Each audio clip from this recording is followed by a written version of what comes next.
what you missed last episode. Don't get me started. About right there. And we're back.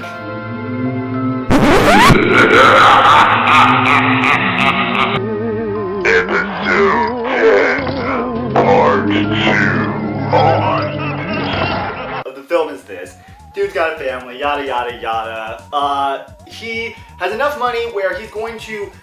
He hires this guy, he's like, I don't know, I can't find love, aren't you lonely? And it's like, yeah, it's Japan, bro, we're all fucking lonely. We don't talk to each other. Yeah, we're respectful, but like, if I see you in public, you're not there, alright? So everybody's real lonely.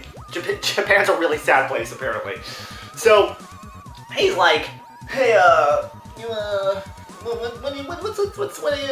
want some pussy? And he's like, I could use some pussy and maybe your wife. Oh, that's very, very sweet for your family. He's like, oh, I'm not a bad guy. I'm not a bad guy. I said, okay. So, you try dating sites? Nah, I don't want to do that. All right. Try going to clubs? No, I don't want to do that. Did you try making a very elaborate plan in which we trick like 3,000 young girls into thinking that they're auditioning for a film that's not real, but in fact, the ones with the lower self-esteems that don't get the part, that's the one that you're gonna trick into marrying you because you're gonna string her along. How? By the way, string is the key word here. They get it started, they see all these wacky girls, and then there's this one girl, and she's kind of quiet and sweet, whatever, and she thinks she's gonna get the part, and he starts going out on dates with her, and they're talking, and and he starts to kind of realize, just maybe, there might be something a little wrong with this. You know, maybe, just maybe, one thing leads to another, and there's a conversation where she's like, my fucking grandfather was in a wheelchair, he no longer had feet, because he's like weird wooden feet, and he'd get up, and then he'd crawl across the floor and take these fucking like hot, like incense irons, I don't know what they are, they look like they're hot, and just every time I wouldn't dance, he'd just stick them on my thigh. Abuse! And the guy's like, that's not a red flag at all. He's calling her back, they're stringing along, and she's got kind of a shithole house. But I'm not knocking. I'm not judging. I'm just trying to tell you what I saw. Alright? Damn, dog, chill the fuck out. Be a penguin, bitch. And just be cool. Just be cool. Or slide, is what I was gonna say, because my brain went Fight Club. My brain always goes Fight Club. Always go Fight Club. First rule is... broke it already. Fucking isn't that right, Tyler?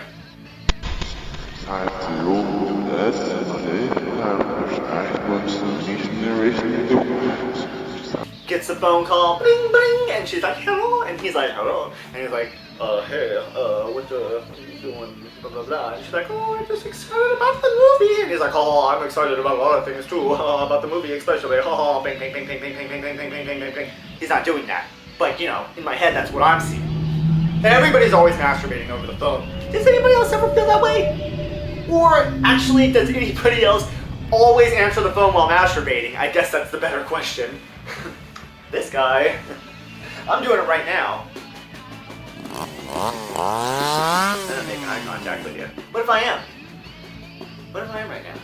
What if I'm touching myself? You don't know. You don't fucking know if I am. You don't fucking do it. You're not making weird eye contact. You're gonna cut this video off? You gonna turn the video off? Or are you gonna wait till I finish? Wait, whoa, what's that in the corner over there? I'm fixing that bag. We get a shot. By the way, imagery in this film is beautiful. The directing is fucking perfect. The scares are legit. It fucks with you, fucks with you, fucks with you, fucks with you, fucks with you. One of the best fuck with you, like last 40 minutes of a film I have ever seen, and I've seen a lot of them. And let me tell you, I think if there's a fucking movie that can surprise me, woo-wee! And so that's why this one, I think it's tasty. I've seen a couple auditions myself. Those are more casting couches. White shot. What's that? And there's a bag. What you got in that bag? Why is it just a bag? big burlap bag. It's in the middle of the room. Why's that there? Why's that bag there? Nobody saying nothing about the bag. Oh fuck, it jumps! What the fuck's in that bag? Then, the dude's trying to like figure out about this girl because he's like, she's kind of weird, but I do want to fuck her. So, what does every guy do?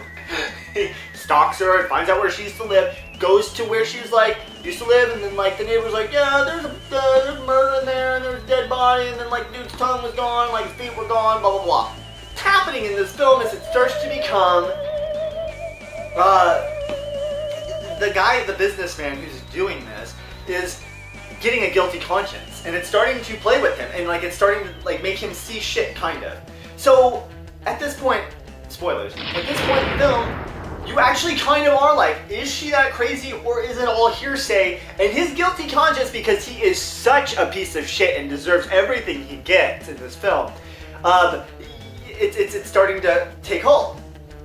So when they finally get to the climax, well, the first climax of many, this fucker, when they finally get to that point, you're so fucking frazzled and like, so is this? Next episode.